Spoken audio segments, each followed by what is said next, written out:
A lei que determina que as escolas municipais instalem detectores de metais foi publicada no dia 18 de junho. As escolas têm até 180 dias, ou seja, 6 meses após a sanção, para que o sistema seja implementado. A instalação ficará a cargo da Secretaria Municipal de Educação e da Secretaria Municipal de Segurança Pública e Patrimonial.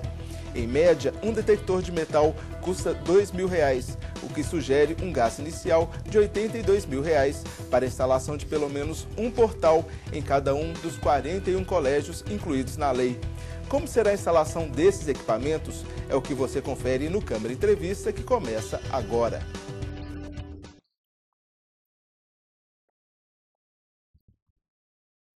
A lei que determina a instalação de detectores de metais foi sancionada a partir de um projeto do vereador Cabo Júlio. Pela lei, toda escola municipal com mais de 500 alunos por turno terá que ter pelo menos um desses equipamentos. Quem está aqui com a gente para falar sobre esse assunto é o autor do projeto, vereador Cabo Júlio. Tudo bem, vereador? Tudo bem, é um prazer estar aqui. Muito obrigado pela presença do senhor também. Vereador, para começar, o que motivou o senhor a entrar com esse projeto aqui na Câmara? Bem, esse projeto tramitava na casa desde 2009 e ele foi motivado por várias reclamações que eu recebi no meu gabinete de professores. Professores que diziam o seguinte: olha, alguns professores em algumas escolas estão se tornando refém de alguns alunos. Professores reclamando que tinham seus carros arranhados quando chamavam a atenção de aluno, quando davam uma nota ruim. Professores reclamando que viam muitas vezes os alunos armados e o professor não pode fazer nada. E eu comecei a receber reclamações, e-mails, telefonemas, por entenderem que eu sou uma pessoa que saí da área de segurança pública. Eu costumo dizer que eu sou policial, eu estou político, né? E então, por essa ligação com a própria polícia, que eu comecei a receber essas reclamações. Com isso, durante cerca de 6 meses, nós começamos a acompanhar as chamadas apreensões da Polícia Militar e da Guarda Municipal nas escolas. E aí nós descobrimos alguns fatos interessantes. Por exemplo, em uma certa escola em Belo Horizonte, a Polícia Militar apreendeu uma pistola de uso exclusivo das Forças Armadas israelenses. Ou seja, não foi uma arma comum, foi uma arma de alto impacto na mão de um jovem de 14, 15 anos. E isso começou a se tornar comum, né? Pelo menos uma vez por mês a gente tem essa notícia de que em escolas do nosso município são apreendidos jovens com armas dentro da escola, onde ele pega a arma do pai para mostrar para o outro, ou então porque ele já ingressou no crime e que precisa andar armado. Nós sabemos que os traficantes cada vez mais estão tentando entrar nas nossas escolas para viciarem os nossos filhos. Eu trabalho com dependência química há mais de 10 anos e vejo que a cada dia a idade dos dependentes tem diminuído. Então, quem toma conta disso? Os traficantes. Os traficantes estão recrutando alunos que têm acesso às escolas para vender droga. E como é que ele toma conta disso? Através da arma. Então, a Polícia Militar tem feito um trabalho de prevenção a isso. Mas, mais do que isso, é preciso dar segurança aos profissionais que cuidam dos nossos filhos e também aos alunos. Então, essa regra vai atingir a poucas exceções, mas a maior motivação desse projeto é simplesmente proteger a vida. E a vida é o maior bem tutelado que se tem. E a ideia não é ter uma ideia de ter uma atitude, igual algumas pessoas começaram a questionar, a polemizar. Ah, mas é uma atitude polialesca, né? Policialesca. Não é. Não é. O portal que será instalado é um portal como existe, por exemplo, no Fórum de Belo Horizonte, né? Eu não tenho notícia de que alguma pessoa foi presa ou algum jovem foi apreendido por tentar entrar armado no fórum. Por quê? Porque a ação não é repressiva para prender ninguém, para tomar arma de ninguém. A ação é preventiva. As pessoas, sabendo o que tem, não vão entrar. E é justamente por isso que eu tive o cuidado de colocar na lei um tempo, o chamado vacatio legis, né? Um tempo para ser aplicado de 180 dias, que no nosso caso será quase 9 meses, porque isso só terá aplicação a partir do mês de fevereiro do ano de 2012. Então, tem cerca de 8, 9 meses para que a própria prefeitura possa, através da Secretaria de Educação, fazer toda uma explicação para os pais e alunos que o que nós queremos é protegê-los e não reprimi-los. O senhor citou aí já o equipamento. Vai ser um portal. É um portal. Não é, por exemplo, aquele equipamento manual que a gente vê. Não é nem o boate. manual, nem é aquela porta giratória que trava, e muitas vezes a pessoa com um celular, ele trava. É um portal. E hoje existe tecnologia que se faz a diferenciação em um portal, como, por exemplo, acontece em aeroportos. Alguns aeroportos internacionais, você tem o portal que detecta se você está carregando um grampo, ou um celular, ou até um estilete, ou uma caneta de metal, de uma arma. Por causa da densidade de ferro ou do material que a arma é feita, sabe fazer essa diferenciação para não constranger as pessoas. Isso vai prevenir, o senhor quer prevenir tanto arma de fogo quanto Como arma branca também. Como arma branca. Por exemplo, também. um estilete. Nós tivemos um caso de um guarda municipal que foi, vamos dizer, atingido a faca dentro de uma escola. Então isso acontece sim. E ainda nós temos um problema maior. Em algumas comunidades nós temos os problemas das gangues, né? As gangues que também recrutam os nossos jovens cada vez mais cedo, elas brigam dentro das escolas, né? Elas brigam na porta da escola. E o servidor da educação, ele acaba se tornando refém. Uma professora me procurou e disse, olha, eu dei uma nota baixa para um aluno, que foi a avaliação real dele, e ele levantou a arma e mostrou, olha, se você não mudar, eu vou te matar. E ela ficou naquela coisa, olha, eu não posso mudar uma lei, mas também tenho medo.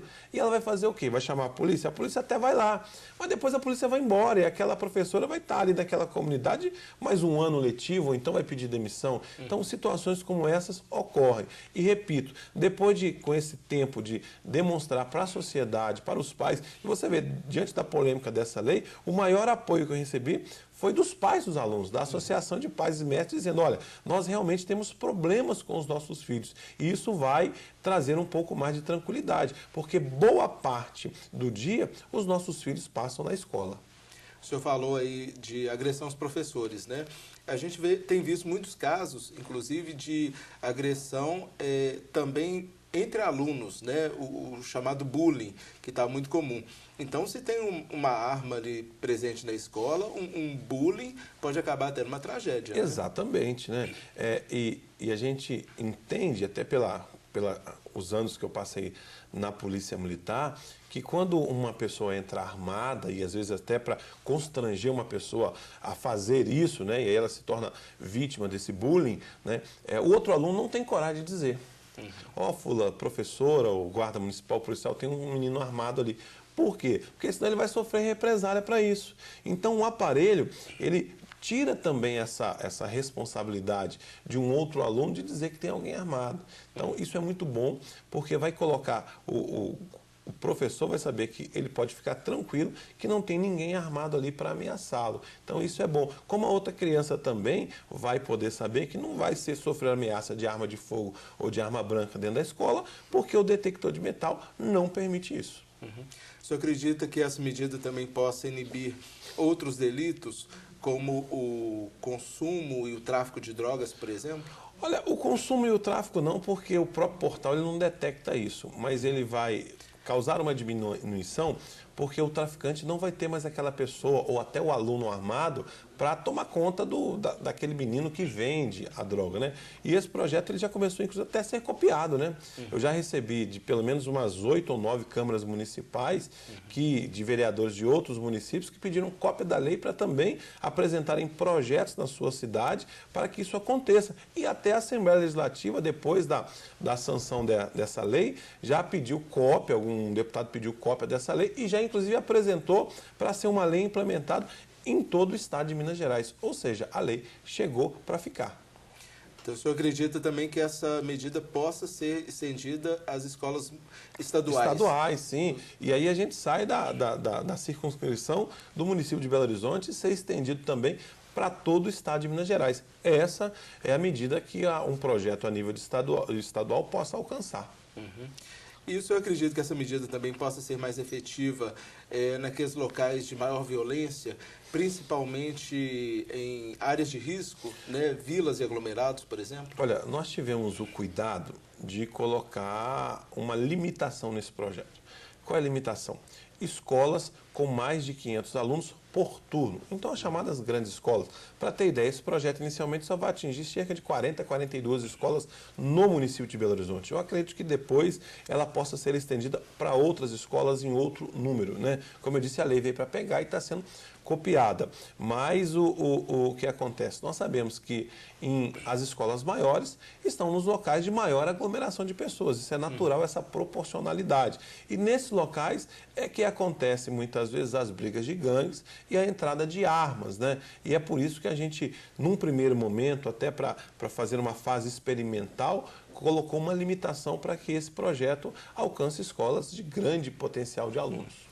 Mas você acredita que com o tempo, depois da instalação desses portais, dessas escolas, com 500 alunos por turno, a medida possa ser estendida também, olhando essa questão da questão do risco, quer dizer, escolas menores, mas em situação de risco, possa ter instalação também? Eu creio que sim. Num primeiro momento, essa lei começou a ser criticada por um entendimento errado, como eu disse, de que essa lei veio para reprimir. Nós vamos trazer a polícia para dentro da escola, nós vamos começar a reprimir os alunos. Não, eu não acredito que essa lei vá prender nenhuma arma.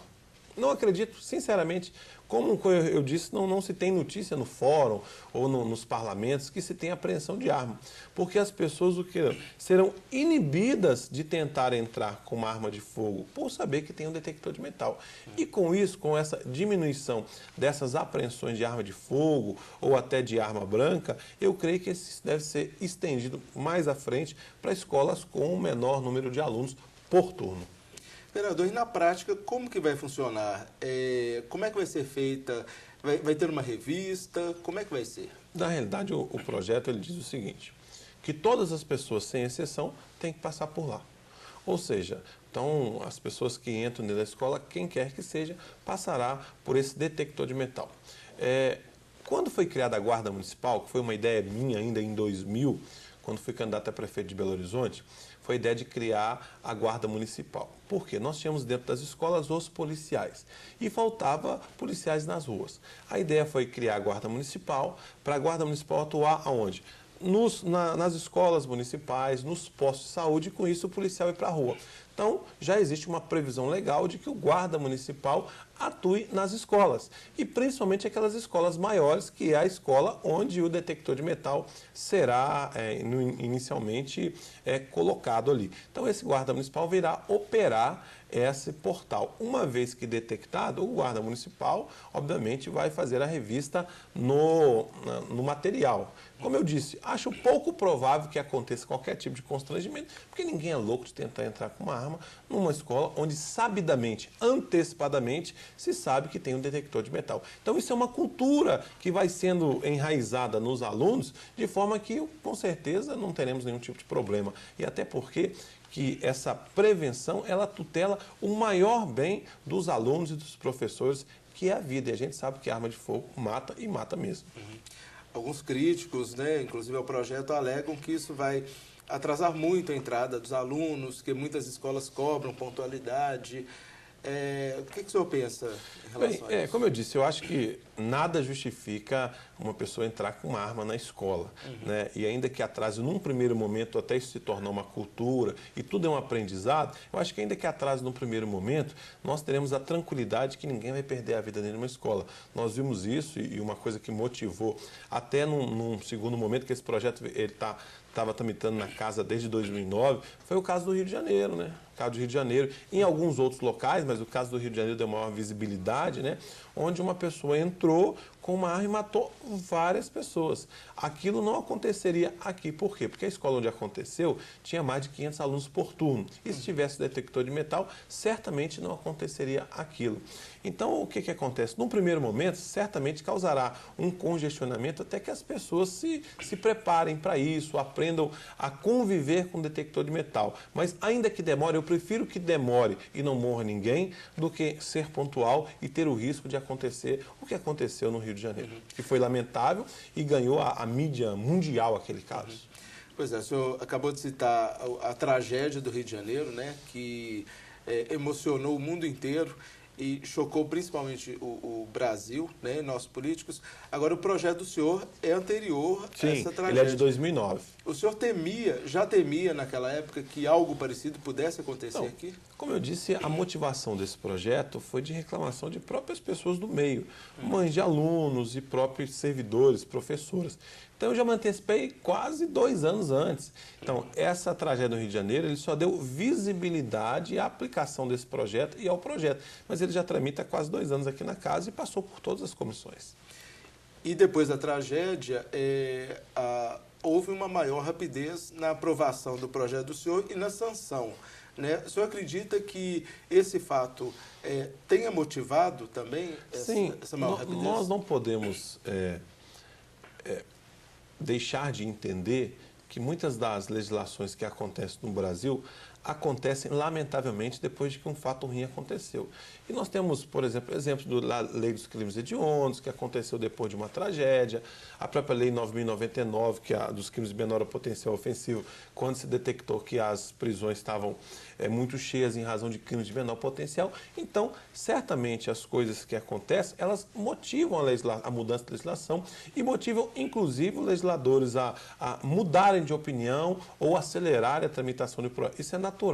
A política é dinâmica, ela muda de acordo com o acontecimento. E isso sim realmente trouxe um temor de que acontecesse em Belo Horizonte o que aconteceu lá. E isso fez com que os vereadores tivessem uma exata compreensão daquilo que nós poderíamos prevenir se essa lei entrasse em vigor e o que também certamente balizou o prefeito na hora de sancionar esse projeto. Vereador, o senhor também tem outros projetos aqui na casa relacionados à segurança. Sim, na mesma data foi sancionado um projeto que obriga os bancos, e aí qual é a motivação popular? É a chamada, a grande epidemia criminal que acontece não só em Belo Horizonte, mas no Brasil inteiro, que é a chamada saidinha de banco, né? Hoje, por dia, todo dia, 3, 4, 5, até 9 assaltos dessa modalidade de saidinha de banco estão acontecendo em Belo Horizonte, né?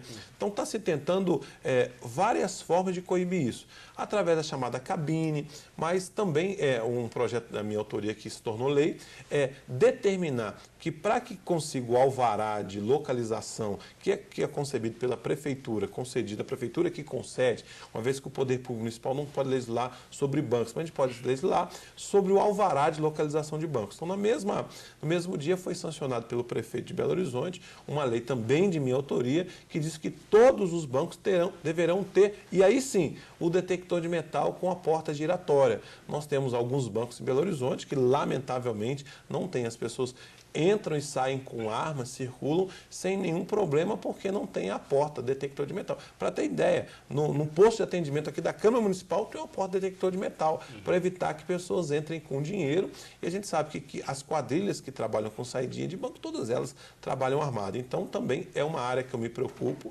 porque algumas saidinhas de banco, além do bem patrimonial que é o dinheiro, estão também levando a vida das pessoas da nossa cidade.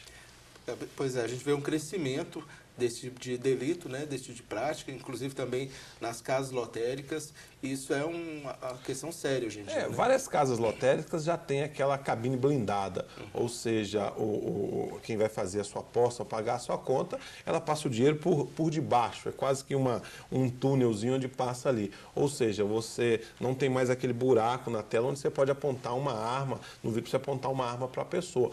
E várias dessas lotéricas já têm a cabine blindada. Por quê? Porque o crime é muito dinâmico. Só basta lembrar que até pouco tempo atrás, o grande polo de crime era o chamado sequestro.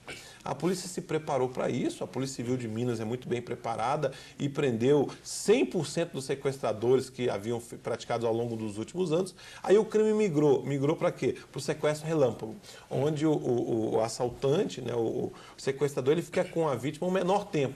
Então o crime é assim, você vai combatendo de um lado, ele vai migrando para outra modalidade. E a modalidade agora da moda, lamentavelmente, é a saidinha de banco. Então a porta giratória, ela vai determinar e aí sim proibir que uma pessoa armada entre dentro do banco. E além só disso não basta, já tem uma legislação municipal que proíbe o uso de telefone celular dentro do banco. Então são várias legislações que vão cercando o crime. Essa é a dinâmica da política e a dinâmica também da polícia do combate ao aumento da criminalidade. Porque você coíbe de um lado, o crime vai para o outro lado. Vereador, nós estamos chegando ao final da nossa entrevista. Eu gostaria de pedir ao senhor agora as suas considerações finais e que o senhor mandasse também um recado para esses pais, né, e alunos que estão nos assistindo, no sentido, inclusive, de tranquilizá-los, né, em relação a essa medida. Eu acho que essa medida ela vai alcançar a um pequeno grupo que ainda insiste em tentar levar arma para dentro de casa.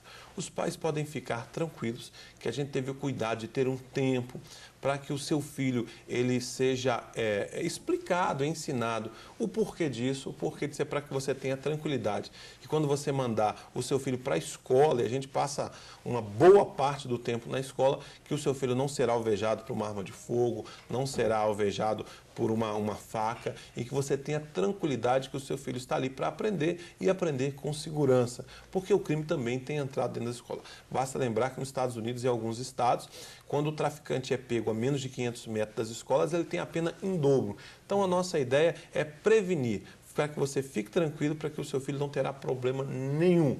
E aí sim, ele possa ter uma educação de qualidade sem medo, porque o menino, muitas vezes, ele tenso, ele não consegue aprender. E essa foi uma das motivações que os próprios professores me trouxeram quando eu estava discutindo a entrada desse projeto Olão. Então, pode ter certeza que a ideia é proteger. E a vida não tem preço. Vereador Cabo Júlio, muito obrigado pela participação do senhor aqui com a gente. Um grande abraço, é um prazer.